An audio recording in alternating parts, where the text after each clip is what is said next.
firman di dalam Al-Quran surah Al-Hujurat, "Lau sabaru hatta takhruja ilaihim." Anda engkau wahai Muhammad, kalau secara tafsir, secara terjemahan literal ya, fil hujurat, dalam hujurat, tapi kita selalunya pada makna isyari.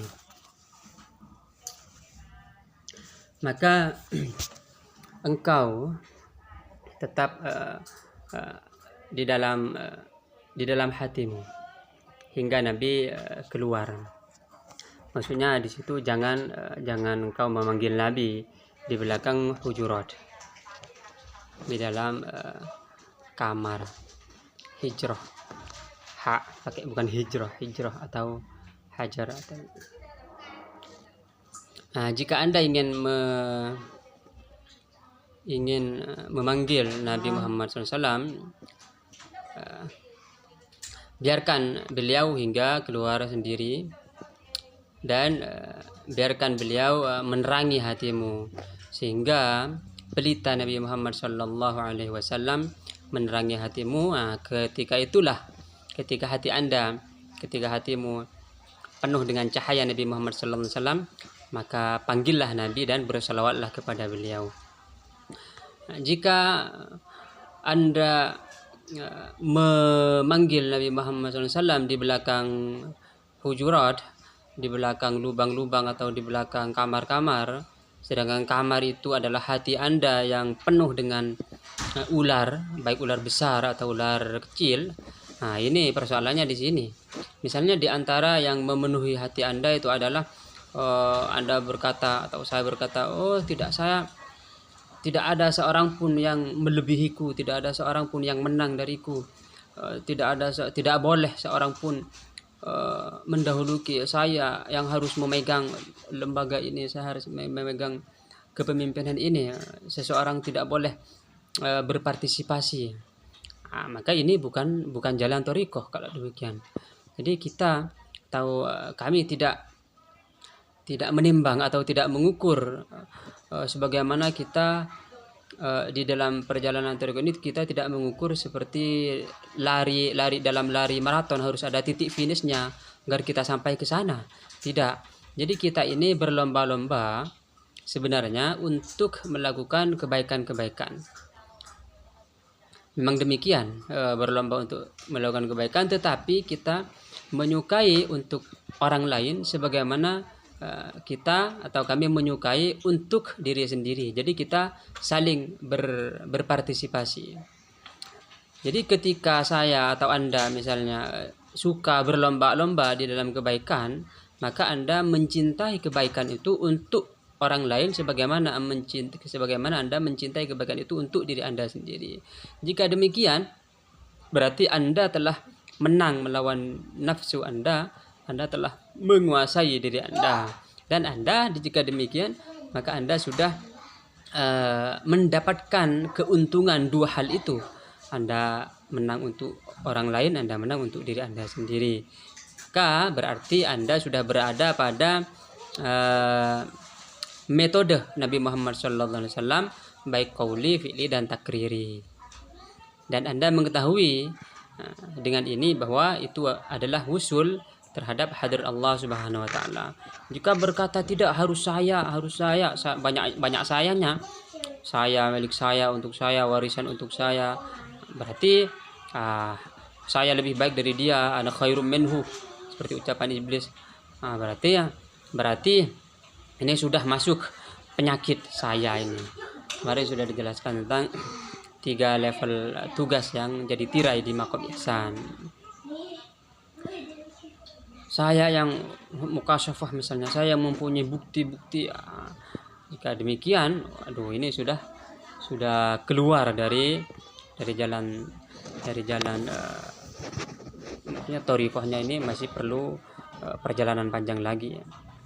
Nah, kembali ke lam, pembacaan lam. Ketika Anda melihat lam, saya melihat lam, lalu di bawahnya ada lam lagi, di bawahnya lam lagi, lalu lam.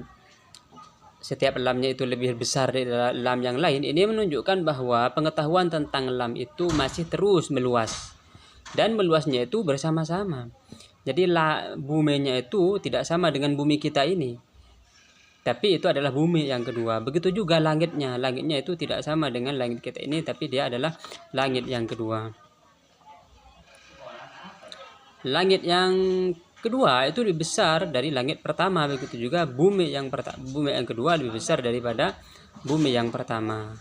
Dan jarak antara keduanya itu adalah 500 tahun agar Anda sampai kepada hadirat langit selanjutnya atau bumi selanjutnya. Jangan berkata saya tidak bisa atau Anda tidak sampai. Enggak begitu, karena ketika Allah berkehendak, Allah berfirman kun, maka fayakun, Anda sampai. Tetapi barang siapa yang mengklaim telah sampai, menid'a annahu wasal, berarti fa wasalta ila sakor, Anda sampai ke sakor, ke neraka sakor, karena memang tidak ada usul. Jadi usul haitsu la usul. Usul haitsu la usul. Sampai kepada dia tidak sampai sebenarnya. Jadi kalau orang sudah berkata seseorang saya sudah sampai, berarti dia sampai ke sakor. Karena perjalanan itu bisa jadi ilallah dan bisa jadi fillah dan bisa jadi lillah. Itu sudah kemarin ada di video sebelumnya.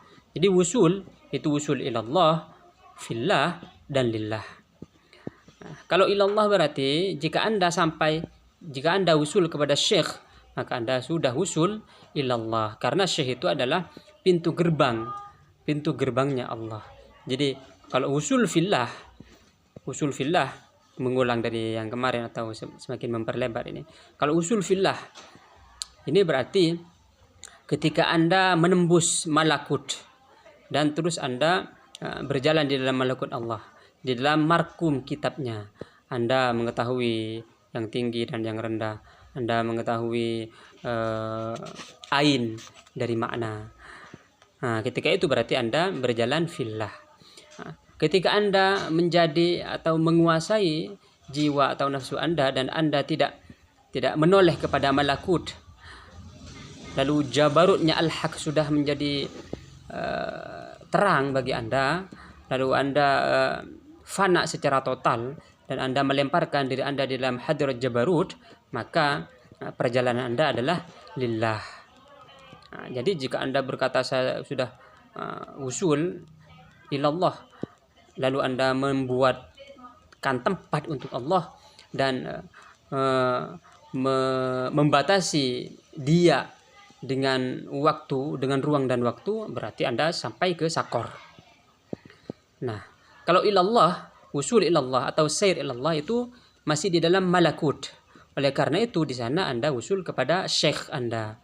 Oleh karena itu berdoa, dullani ala man yadulluni ala Allah alaik. Dulla ya Allah, Allahumma dullani ala man yadulluni alaik. Nah, kalau sair ilallah itu di malakut. Jadi Anda mulai suluk, lalu jelas sarayan-sarayannya, Anda berjalan di atas cahaya Allah. Nah, bisa membedakan antara nafsu dan hawa nafsu, antara tinggi dan rendah. Nah, ketika itu berarti Anda sudah sair fillah. Kalau sair fillah, nah maksudnya kalau sudah setelah itu berarti Anda sair fillah. Kalau sair fillah berarti Anda sudah tidak melihat lagi sesuatu kecuali Anda melihatnya di dalam sesuatu itu ada athar atau nama dari nama-nama Allah Subhanahu wa taala. Anda sair fillah.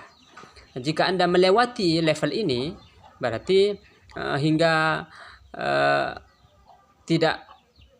Anda tidak lagi mempunyai wujud, bukan hanya Anda tapi orang yang bersama Anda, maka sebagaimana kisah Nabi Musa itu, maka ini berarti sair lillah, bukan ilallah lagi, tapi as-sayru lillah atau al-wusul lillah. Sekian. Jazakallahu khairan.